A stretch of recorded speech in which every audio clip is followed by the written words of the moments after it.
Hello friend, this is Masum Ahmed. Welcome to back another ভিডিওতে। I hope you are all fit and fine. My school ভিডিওতে আপনাদের স্বাগতম। I hope you are practising spoken English every single day because if you want to improve your spoken English you need to practise a lot. আপনি spoken ইংলিশে improvement করতে হলে অবশ্যই আপনার অনেক বেশি প্র্যাকটিস করতে হবে। আজকে আমরা প্র্যাকটিস ক্লাসে 14 নম্বর ক্লাস নিয়ে আসছি। আমরা প্র্যাকটিস ক্লাসে 14 নম্বর ক্লাস আজকে আমরা প্রেজেন্ট পারফেক্ট কন্টিনিউয়াস টেন্স নিয়ে ডিসকাস করবো। আসলে প্রেজেন্ট পারফেক্ট কন্টিনিউয়াস টেন্সটা কি? আপনি ভিডিওটি যদি প্রথম থেকে শেষ পর্যন্ত দেখতে থাকেন তাহলে I hope present perfect continuous টেন্সটা আপনাদের যত ধরনের ডাউট আছে, যত ধরনের কনফিউশন আছে সব ক্লিয়ার হয়ে যাবে। তাহলে আমরা present perfect continuous tense discuss করতে যাচ্ছি। Let's start. Present perfect continuous tense. Present perfect continuous টেন্সটাকে প্রথমত প্রেজেন্ট টেন্সের মধ্যে যে চারটা সিচুয়েশন আছে সেটা চারটার মধ্যে এটা একটা প্রেজেন্ট পারফেক্ট কন্টিনিউয়াস টেন্স। এই সিচুয়েশনটা আপনাকে বুঝতে হবে। কনসেপ্টটা যদি আপনার একবার ক্লিয়ার হয়ে যায় তাহলে আই হোপ এটা নিয়ে আপনার আর কোনো ডাউট থাকবে না, কোনো কনফিউশন থাকবে না। এটা সারা জীবনে মনে থাকবে, whole life. Present perfect continuous tense, present টেন্সের মধ্যে যে চারটা সিচুয়েশন তার মধ্যে এটা একটা situation present perfect continuous tense. Present perfect continuous টেন্সটা কি আসলে? কোনো কাজ অতীত থেকে শুরু হয়ে বর্তমানে চলতেছে, কোনো কাজ অতীত থেকে শুরু হয়ে বর্তমান পর্যন্ত চলিতেছে এরকম বোঝালে সেটাকে বলবো আমরা প্রেজেন্ট পারফেক্ট কন্টিনিউয়াস টেন্স। তাহলে প্রেজেন্ট পারফেক্ট কন্টিনিউয়াস টেন্সটা কি? কোনো কাজ অতীতকাল থেকে শুরু হয়ে বর্তমানে চলিতেছে। আমি সকাল থেকে ফুটবল খেলিতেছি, আমি 2 ঘন্টা ধরে পড়িতেছি বা তারা 2 ঘন্টা ধরে খেলিতেছে, আর আম্মু সকাল থেকে রান্না করিতেছে, এরকম টাইপের আর কি। এগুলো হবে প্রেজেন্ট পারফেক্ট কন্টিনিউয়াস টেন্স। তাহলে আই হোপ বুঝতে পেরেছেন প্রেজেন্ট পারফেক্ট কন্টিনিউয়াস টেন্সটাকে। সেটা আমি ডেফিনেশন এক্সপ্লেন করার চেষ্টা করেছি। এখন ফর্মুলাটা বা স্ট্রাকচারটা দেখে নেই। প্রথমত সাবজেক্ট থাকবে, তারপরে হ্যাভ অথবা has plus been plus before plus other word.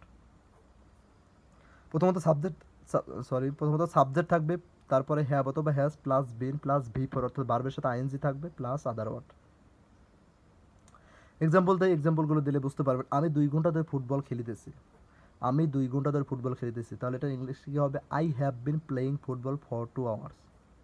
I have been playing football for 2 hours. সে 2 ঘন্টা ধরে ফুটবল খেলিতেছে। He has been playing football for 2 hours. এখানে কিন্তু যখন হ্যাজ কোথায় হবে আমি সেটা তো বলেছি, থার্ড পার্সন সিঙ্গুলার নাম্বারের ক্ষেত্রে হ্যাজ হবে, আর বাদ বাকি সব ক্ষেত্রে হ্যাভ হবে। এখানে কিন্তু আই হ্যাভ বিন হয়েছে বিকজ এখানে সাবজেক্ট থার্ড পার্সন না, আর এখানে হি হ্যাজ বিন হয়েছে because subject third person singular number হওয়ার কারণে এখানে কিন্তু হ্যাজ বিন হয়েছে, আর বাদ বাকি সব ক্ষেত্রে আমরা হ্যাভ বিন ইউজ করব।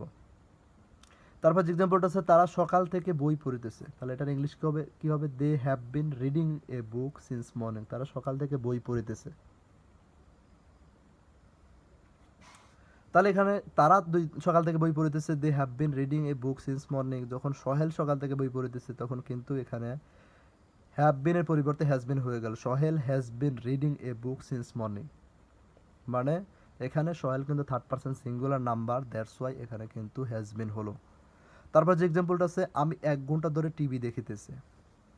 আমি 1 ঘন্টা ধরে টিভি দেখিতেছি, এর ইংলিশ হবে I have been watching TV for 1 hour. আর যখন তিনি 1 ঘন্টা ধরে টিভি দেখিতেছেন তখন কিন্তু এখানে হ্যাজ বিন হয়ে যাবে, she has been watching TV for 1 hour. তাহলে প্রেজেন্ট পারফেক্ট টেন্সটা কি? প্রথমত আপনাকে সিচুয়েশনটা মনে রাখতে হবে। প্রেজেন্ট একটা সেন্টেন্স বা বাক্য দেখে বুঝতে হবে যে এটা প্রেজেন্ট পারফেক্ট কন্টিনিউয়াস টেন্স। কীভাবে বুঝতে হবে? প্রেজেন্ট পারফেক্ট কন্টিনিউয়াস টেন্সের ক্ষেত্রে অতীতকাল থেকে কোনো কাজ শুরু হয়ে বর্তমানে চলিতেছে বোঝালে সেক্ষেত্রে বলবো সেটাকে আমরা প্রেজেন্ট পারফেক্ট কন্টিনিউয়াস টেন্স। মানে কোনো কাজ অতীত থেকে শুরু হয়ে বর্তমান পর্যন্ত চলতেছে, যেরকম আমি এক্সাম্পলগুলো দেওয়ার চেষ্টা করতেছি। সকাল থেকে ফুটবল খেলতেছি, বা সে সকাল থেকে পড়তেছে, বা সে সকাল থেকে নিউজ পেপার পড়তেছে, আম্মু সকাল থেকে রান্না করতেছে, মানে কোনো কাজ অতীত থেকে শুরু হয়ে বর্তমান পর্যন্ত চলতেছে। তাহলে আই হোপ যে প্রেজেন্ট পারফেক্ট কন্টিনিউয়াস টেন্স আপনাদের ডাউট ছিল সেটা আই হোপ ক্লিয়ার হয়েছে। আমি বারবার এক্সপ্লেন করার চেষ্টা করতেছি। আপনাদের সিচুয়েশনগুলো মনে রাখতে হবে। সিচুয়েশনগুলো মনে রাখলে তার পাশাপাশি স্ট্রাকচারটা শুধু মনে রাখলে কিন্তু আপনার টেন্স নিয়ে আপনাদের আর কোনো ডাউট থাকবে না। তারপর যে এক্সাম্পলটা সেটা আমরা ডিসকাস করি, তারা সকাল থেকে ঘুমাইতেছে। তাহলে এটার ইংলিশ কী হবে? They have been. এখানে স্ট্রাকচার অনুযায়ী সাজিয়েছে। এখানে সাবজেক্ট আছে দে, তারপরে হ্যাভ বিন স্লিপিং, এখানে কিন্তু ভার্বের সাথে আইএনজি বসিয়েছে, স্লিপিং সিন্স মর্নিং। তারা সকাল থেকে ঘুমাইতেছে। তারপর যেটা ইংলিশটা আছে, রহিম সকাল থেকে ঘুমাইতেছে, তাহলে এটার ইংলিশ হবে Rahim has been sleeping since morning.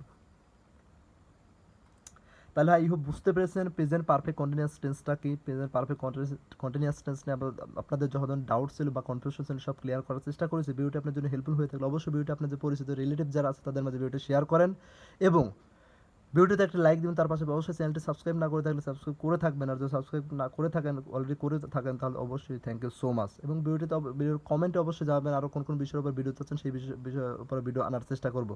তাহলে ভালো থাকবেন, দেখা হচ্ছে নেক্সট কোনো ভিডিওতে। ততক্ষণ পর্যন্ত take care and keep learning.